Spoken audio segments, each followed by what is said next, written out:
enquêtes le montrent. La société française, elle est plutôt moins raciste qu'elle ne l'était au début des années 80.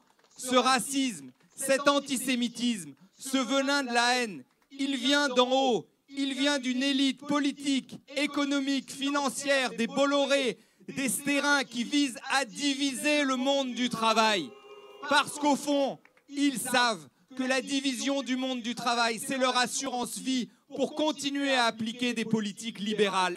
Bonjour à toutes et à tous, très heureux de m'exprimer devant vous, entouré des élus communistes du Loiret. Oui, nous avons été nombreux à dire non à ce carnaval du pire, à dire non à ce pot pourri des malfaisants. Madame Le Pen fait le choix, elle qui se présente en grande patriote fait le choix de se présenter sous la tutelle de cette extrême droite fasciste, raciste, xénophobe qui instille partout le venin de la division. Monsieur Orban, ça a été dit tout à l'heure, qui s'attaque aux droits des travailleurs, qui s'attaque aux syndicats, qui s'attaque aux droits des femmes, qui impose par exemple aux femmes qui veulent procéder à une IVG d'écouter les battements de cœur de leur fœtus.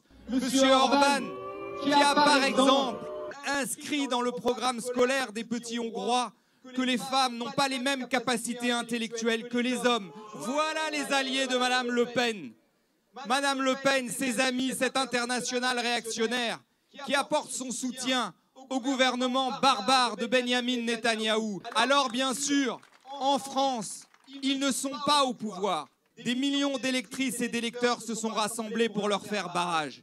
Mais leurs mots suffisent bien souvent à provoquer des tragédies. J'ai bien sûr une pensée pour Aboubacar Cissé, pour ce jeune homme qui allait prier dans la mosquée de la Grande Combe et qui a été assassiné simplement parce qu'il est musulman. Je pense aussi à Hichem Miraoui dans le Var, qui a été assassiné par son voisin raciste. Voilà où mène la haine propagée par Madame Le Pen et par cette internationale réactionnaire.